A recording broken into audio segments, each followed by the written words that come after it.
Today we're going to talk a little bit about tennis strategy or tennis tactics.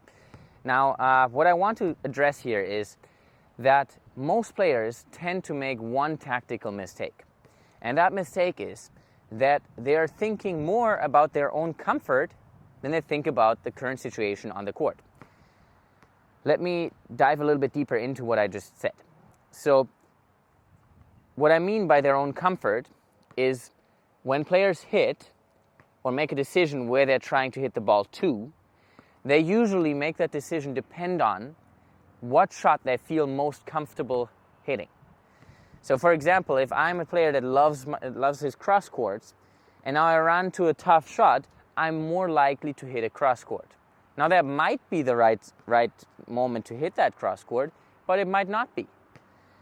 So instead of just looking at what shot you feel most comfortable with, instead look at what shot is required to transform the current court situation towards your advantage. What can you do to gain an advantage with your next shot? Now, of course, you might say, oh, but then I might miss more. And you're absolutely right. At first, you will. But if you just decide where to hit the ball according to your opponent's court positioning, according to what shot your opponent does not like instead of what shot you like, you'll be able to transform almost any situation into an offensive situation as long as you manage to execute your idea. Now, in the beginning, you might fail to execute those ideas, and it might take a while before you can always make that idea work. But if you don't practice using those ideas, you will never get to the point where you have the skill to use them.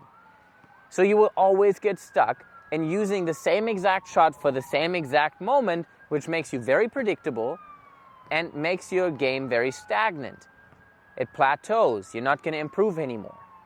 So if you're trying to improve, only look at the court situation when you're trying to make decisions. If my opponent is far off the court to the left, but they hit a good angle, I'm still going to try to attack the open court, even if that means that I will miss.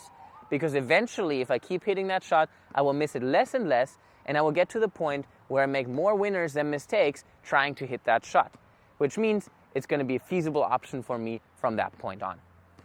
The same thing goes for any other situation you can think of. Maybe your opponent is really far back at the fence, right? You should hit a drop shot. You shouldn't hit another hard forehand or backhand into the corners because your opponent has so much time because there's so much distance between you two.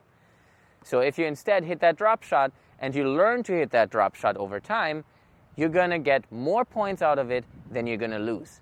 And instead, if you just stuck with your comfortable shot, your opponent would know what's happening and you're not getting anywhere. You're not making any progress, you're not getting any worse in that rally, but the problem is that you're not working towards a goal.